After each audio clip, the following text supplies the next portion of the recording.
All right, meteorologist Taylor King is with us, and something that so many people do not know, and I'm going to tell you right now, Taylor tracks all of this stuff. Yes, I do. Like you're a hurricane watcher yourself, because you watch all this stuff. You've got great data. Yeah, so speaking of having great data, I do have the updates from the 10 p.m. update from the National Hurricane Center. We have a central millibar level of 903, so keep in mind your average sea surface pressure is 10-12 millibars. We are seeing gusts upwards of 215 miles an hour, and we are seeing winds at 175 miles an hour, like we said earlier.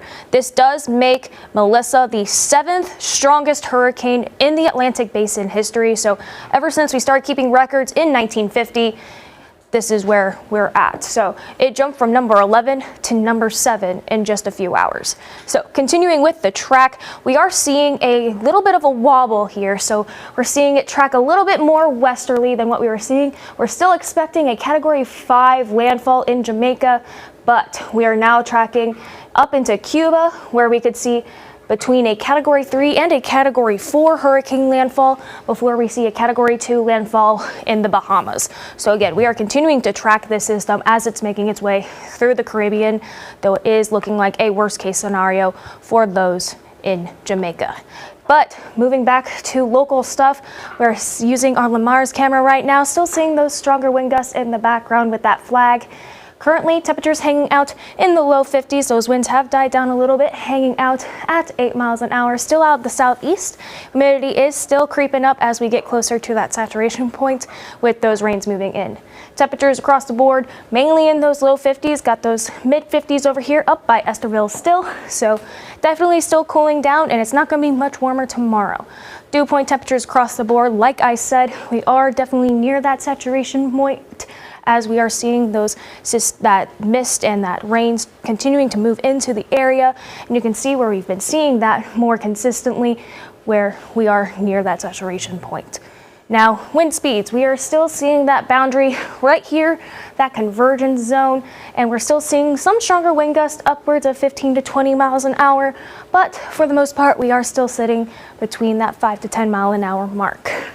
Taking a quick glance at the rainfall, haven't really seen too much traceable rain on any of our monitors.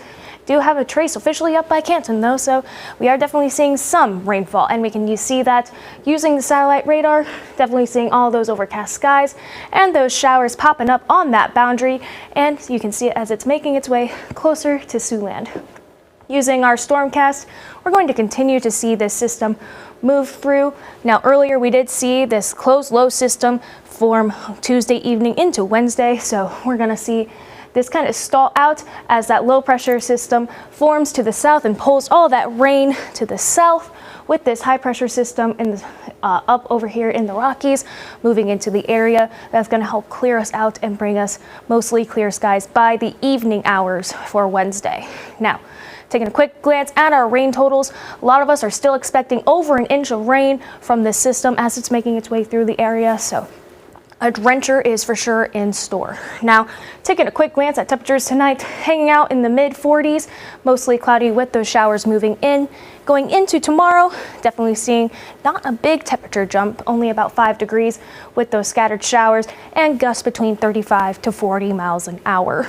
Going into our 9 on 9, like I said, we're going to be starting off Wednesday mostly cloudy, maybe even a couple sprinkles still lingering. Then by the time Wednesday ends and we go into Thursday, we're going to see those mostly clear skies.